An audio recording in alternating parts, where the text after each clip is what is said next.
حصہ ہوتا ہے، اللہ کے حکم کا ایک حصہ ہوتا ہے۔ تو انبیاء کرام نے اس پر عمل کیا۔ ابراہیم علیہ السلام نے ایک رات خواب دیکھا کہ چھری لے کر کے اپنے بیٹے اسماعیل علیہ السلام کو ذبح کر رہے ہیں۔ یہ اس دنیا کے اندر کائنات میں وہ آخری آزمائش تھی جو اللہ رب العالمین نے ابراہیم علیہ السلام کو آزمایا،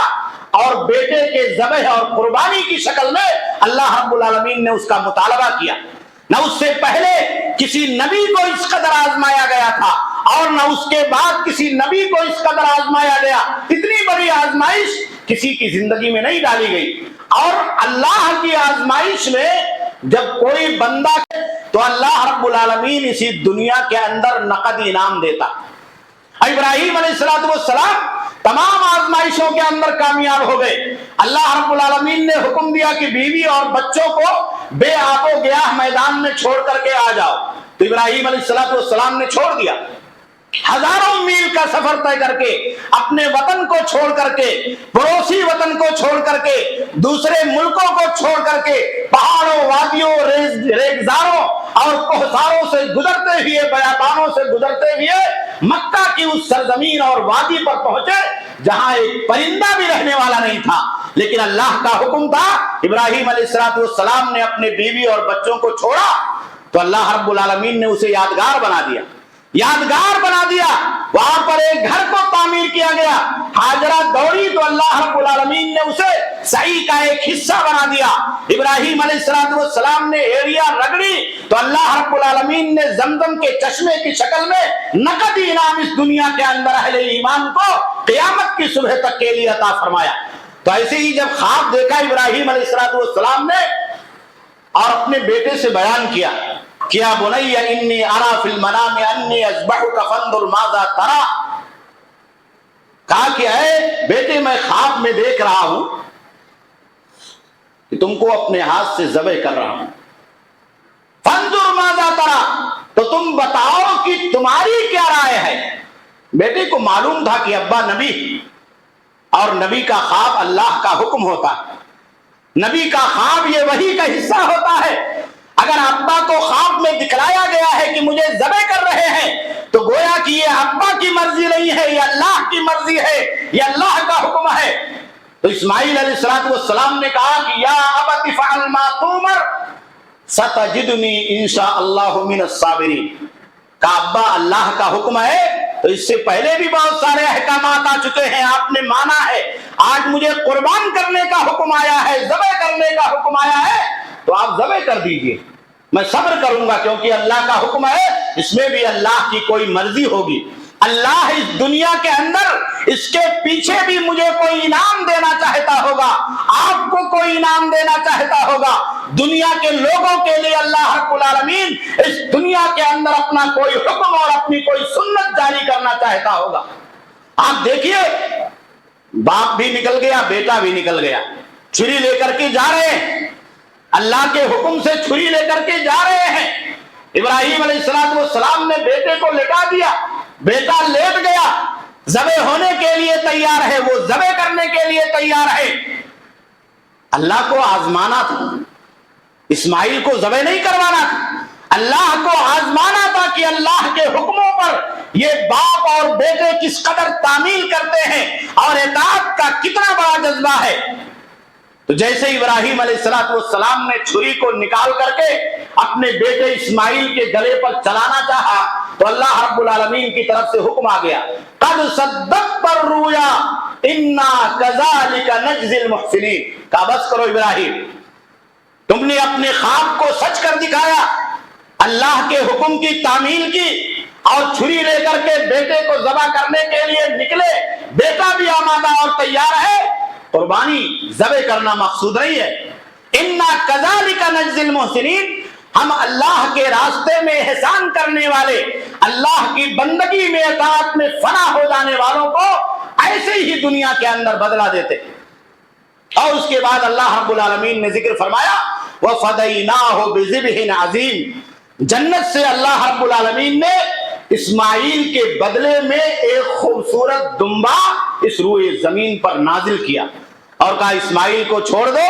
آزمائش میں کامیاب ہو گئے، یہ جو جنت کا دمبا ہے اسی کو اسماعیل کے بدلے میں قربان کر دو، تمہاری قربانی پوری ہو گئی، آزمائش میں کامیاب ہو گئے، اور یہی قربانی قیامت کی صبح تک آنے والے تمام توحید پرستوں کے لیے، ملت ابراہیمی پر چلنے والوں کے لیے، اور آخری نبی جناب محمد رسول اللہ صلی اللہ علیہ وسلم کے ماننے والوں کے لیے سنت قرار دی گئی۔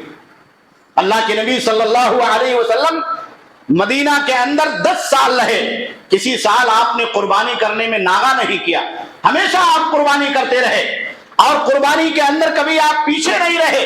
حجۃ الوداع کے موقع پر گئے اللہ کے نبی صلی اللہ علیہ وسلم تو آپ نے 100 اونٹوں کی قربانی پیش کی۔ آپ تصور کریں کہ ابراہیم علیہ السلام کا وہ جذبہ، ابراہیم علیہ السلام کی وہ قربانی، اسماعیل علیہ السلام کی وہ اطاعت، اور اللہ رب العالمین کی طرف سے آسمان سے جنت سے ایک دمبے کا نازل کرنا۔ پیارے نبی صلی اللہ علیہ وسلم نے اس سنت کو اپنی زندگی کے اندر کیسے اختیار کر لیا،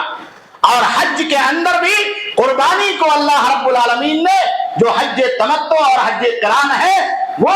اللہ کے نبی صلی اللہ علیہ وسلم نے حاجیوں کے اوپر واجب کر دیا۔ تو یہ ایام بہت مبارک ایام، بہت ہی بابرکت ایام ہیں، اس لیے ہمیں اور آپ کو چاہیے کہ ہم اور آپ اپنے آپ کو زیادہ سے زیادہ ان ایام میں اللہ کی عبادت میں، اللہ رب العالمین کی بندگی میں، اور ان نیکی کے کاموں کے اندر لگائیں جو نیکی کے کام ہماری اور آپ کی دنیا کو بنانے کے ساتھ ساتھ اللہ رب العالمین کی رضا کے لیے ہم اور آپ انجام دیتے، اور آخرت میں وہ ہمارے اور آپ کے لیے ہمارے نام اعمال میں ذخیرے کے طور پر اللہ رب العالمین کی طرف سے لکھے جاتے۔ کوئی بہت زیادہ دن نہیں ہے، صرف 10 دن ہے۔ 10 دنوں کے اندر اگر آدمی اپنے آپ کو مینٹین کر لے، اپنے آپ کو تیار کر لے، اور اپنے آپ کو مکمل طریقے سے متوجہ کر کے اللہ رب العالمین کی طرف اپنے آپ کو خالص کر لے، تو ان 10 دنوں کی فضیلت کو مکمل طریقے سے وہ حاصل کر سکتا۔ اس لیے میرے بھائیوں، میرے دوستوں،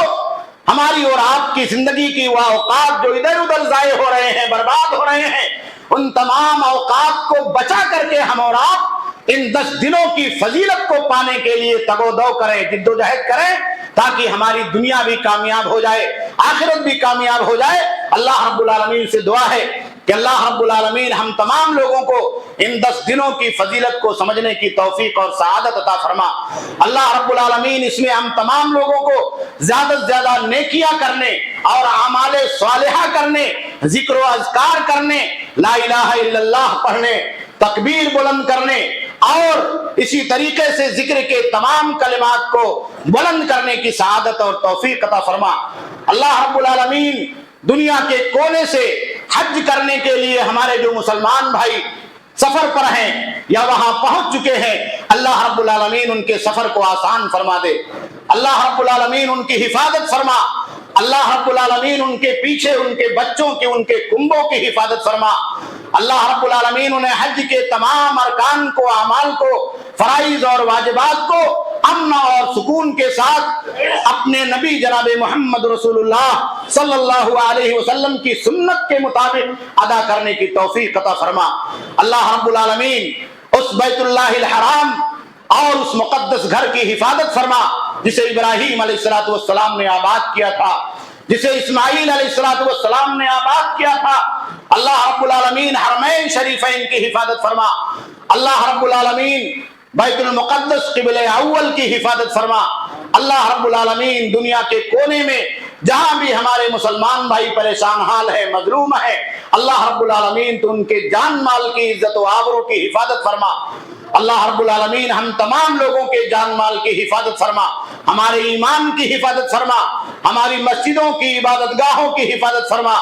اللہ رب العالمین ہمیں شرک سے محفوظ فرما دے، ہمیں کفر سے محفوظ فرما دے۔ اللہ رب العالمین برائی کے راستوں سے اور برائی کی جگہوں سے اللہ رب العالمین ہم تمام لوگوں کو محفوظ فرما دے۔ اللہ رب العالمین ہم تمام لوگوں کو بیت اللہ کی زیارت کی سعادت نصیب فرما۔